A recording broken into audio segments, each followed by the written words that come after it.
Valentine's Day 2019. The father of my child, the love of my life, came home from work 3 hours late. Dinner had gotten cold, and our child had fallen asleep in our bed watching a movie. I stayed up with tear-filled eyes. When he finally got home he was drunk.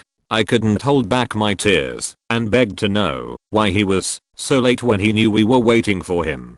This was so unlike him, and I was so worried. He started drunkenly telling me how he didn't love me anymore. I just stood there for a long while and then decided I couldn't listen to it anymore and went to bed. He stayed in the living room and called his mother, told her how he was finished with me and was ready to leave. She begged him to think it over from what I could hear from the hallway. When they finally hung up I rushed back to the bed and he came in with a lit cigarette. I sprung up immediately, begged him to not smoke in the house, and explained that it could cause a fire, and that our son was in there, and he told me it wouldn't matter. Confused I stopped in the living room. I suddenly got really cold and froze. He then picked up his gun and told me he tried to shoot himself but couldn't. I just looked at him, frozen with fear.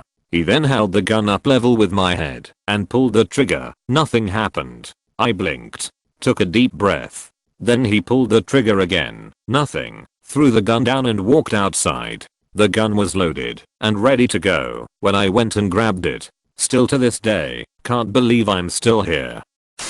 This is my stepfather's story. He was staying with his aunt while he was transitioning apartments. One night there was a break-in while they slept. The guy that broke in had a knife and had found the aunt's room first. He then proceeded to stab her to death in her bed. During this commotion my stepfather ran into his aunt's room in his boxers and fought the guy into the wintry streets. He was able to put the guy down, and with help from his neighbors they restrained the murdering little bitch until the cops came. My stepfather had cuts and stab wounds ranging from his hands, arms, chest, shoulder and his eye. He made a full recovery and no permanent eye damage. My stepfather died from cancer 15 years ago, while my half-brother was 3. I had forgotten about this. I don't think he knows what a good man his father was to me and what a badass he was that night.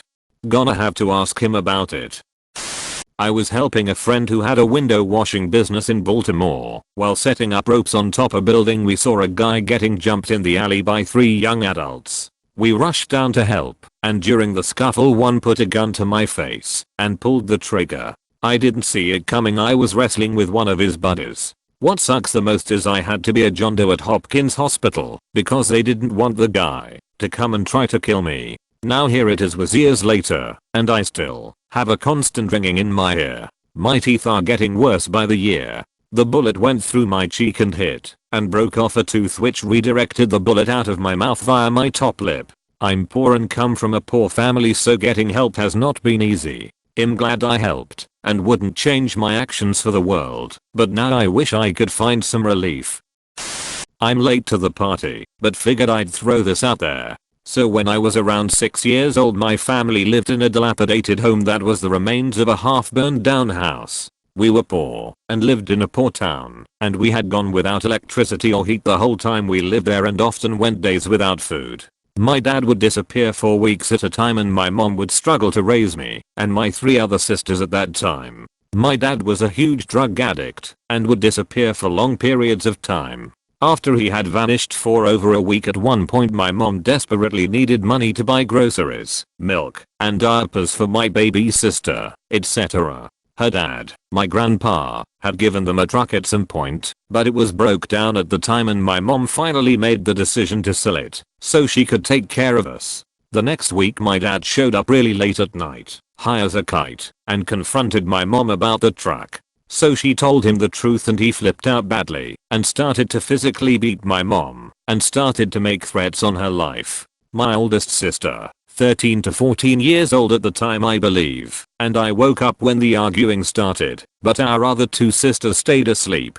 Thankfully my older sister was smart on her feet that night and obviously had more of an idea of how bad our dad was when high because she was older than the rest of us kids. She snuck out of her pallet. We all slept on mattresses or pallets in the living room, since the only remaining bedroom was upstairs and the floor/ceiling was caving in and not safe, and went to where the only gun was kept. She took all of the bullets out and hid them by throwing them under the staircase leading upstairs in a hole that was impossible to reach. She then hid again under her blankets with me to try and not get caught, and our parents continued to argue. Obviously it escalated, and my dad started throwing my mom wood into the walls and then grabbed her by her hair, dragged her down the hallway while screaming he would kill her. I remember wetting myself, I was so scared.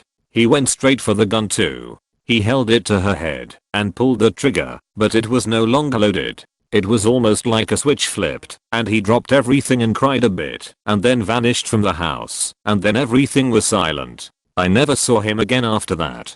The next morning my mom called her parents up, and they came and got us and moved us across state. Life has been much better now. I'm still thankful for my oldest sister and her actions that night, because otherwise things would have turned out much differently. Ex-wife broke into my apartment after an argument on the phone, where I told her there was no chance of getting back together. 6 days prior I had had a surgery to remove my right testicle due to testicular cancer and had a fake testicle put in. I was in a lot of pain and couldn't really walk. After hanging up the phone with my ex, I took a double dose of pain meds and fell asleep. I woke up to the sound of my door bursting open and someone charging up the stairs. Before I could even say, "Get out," she was on top of me, swinging, kicking, biting, trying to choke me out. All the while screaming, "I'm going to fucking kill you." There was a struggle. I made it to my phone, called 911, but then she knocked the phone out of my hands and kicked me in the nuts. Having only had surgery 6 days before, the pain was intense. I saw a white light, and once things came back into focus, she was straddling me with your hands around my throat, choking the shit out of me. I screamed my address and that I need help over and over as I tried to get her off me. She was sitting on my incision from the surgery, though, and the pain I was experiencing made it impossible. Then I started to see stars creeping into my field of view and I realized I was either being choked out or passing out from the pain. In a last-ditch effort to save myself, I threw a left hook and knocked her out. Cops came. Saw my door kicked on, with footprints on the door that matched her shoe. Saw that 3/6 stitches had been torn out, and I was bleeding all over the place from an open wound. 2 neighbors told the police they had witnessed her kicking my door in, and you could clearly hear my ex-wife yelling, "I'm going to kill you," over and over again with other crazy things on the 911 tape. But you don't hit a woman, so I got charged with domestic battery. Cop refused to take me to the hospital to get my stitches looked at, but did tell me he'd kick my ads if I bleed all over his car. In the end I beat the cancer, and the judge, who was a woman, threw the charges out after listening to the 911 call. I was walking to the train station after getting off work at 10:30 p.m. on a Tuesday, about 3 blocks from my college campus and a path that I had walked countless times over 4 years. Someone had parked their car on a side street, waited just inside that side street sitting on a fence, saw me and followed me about half a block, me being oblivious, and ran up, put me in a headlock, and then began stabbing me with what was later discovered to be a kitchen knife. My instincts made me immediately put my hands up and drop into a bull/fetal position, and he ran off. I lived because I covered my face and the knife went straight through my wrist instead of completely in my neck, where a piece did break off and get stuck. They never found him. So I'm not sure if this counts as attempted murder, but I definitely would have died. I, 23F, ride a motorcycle, sports bike Yamaha R6, and me and this guy were waiting to get on the freeway at a light. He kept revving his engines like a motorcyclist. The car was super pimped out for street racing, you could tell, and the windows completely tinted. Honestly pretty sketchy. Anyways, we go to merge, and he races to get in front of me, which is fine. I wasn't trying to race anybody, but apparently he was. After about a half a mile of realizing I wasn't interested in racing him, he started to try and taunt me. He slowed down just to get behind me and get right on my tail. Super fucking dangerous for a motorcyclist. Like he was so fucking close. So I kept speeding up to get away from him, switching lanes sometimes. He wouldn't leave me alone. This guy was seriously pissed that I wasn't taking his bait and racing him. At this point I'm in the left lane of the highway with a concrete median on my left a few feet over. He decides to box me in with some cars that were naturally around and started forcing me into the median. He was moving into my lane knowing I couldn't move anywhere except hit this concrete median. It was psychotic. Mind you, we are going like 75 to 80 miles per hour. I would have gone flying and died with one touch of that wall. And for this dude it was all a sick game to him. I saw this tiny sliver of an opening between him and the car in front and I gunned it within a few inches of each car on either side of me.